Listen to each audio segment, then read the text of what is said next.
Hi, my name is Amrit Virk. I am the Business Development Director at Ksubaka.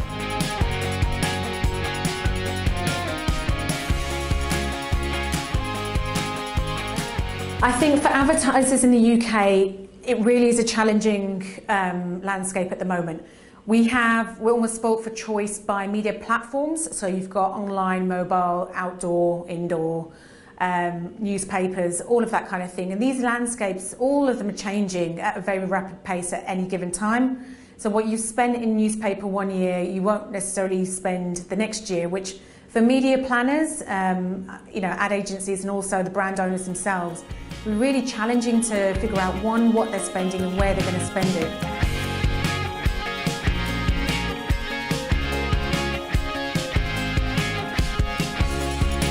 With retailers that I've worked with over the past 15 years, what we've seen is that customer loyalty has kind of gone out of the window, and I think most retailers have gone into expansion. That's where they've invested.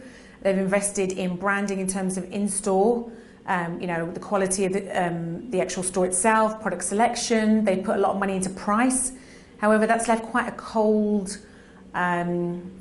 leaves quite a cold experience when you're walking around. Yes, your store is massive and it has every product that you would need in it, but it's not actually a pleasure to go shopping. And with the rise in online shopping, I think it's really kind of honed in that we need something more. We want our consumers to actually enjoy shopping in our stores and give them an experience that will keep them coming back to this specific store and staying away from our competitors. So I think it's a mixture of just seeing how the UK customer isn't that loyal and how to keep them loyal and keep them engaged.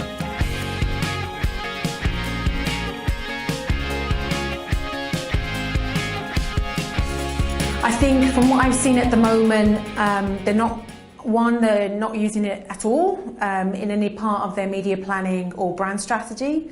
And if they are, it's poorly executed.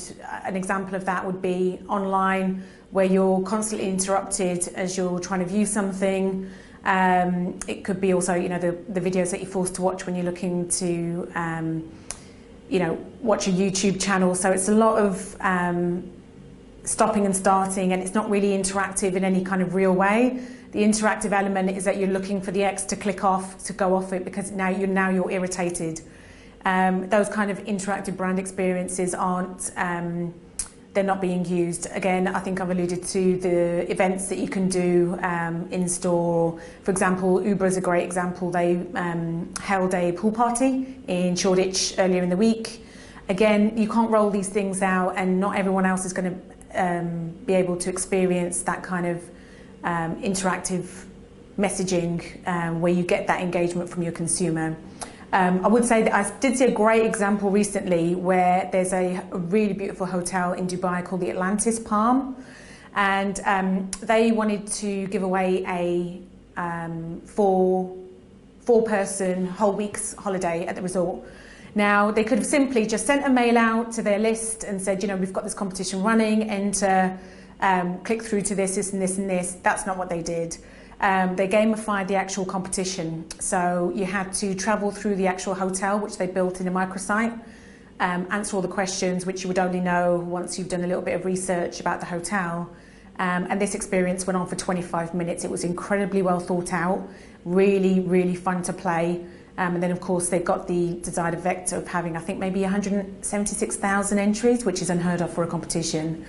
And now after that, I have a very, very positive view of the Atlantis Palm, and I can tell you anything about it, even though I didn't win. So that's a great example of how some brands are cottoning on to the power of interactive ads in a fun way and potentially tapping into gamification.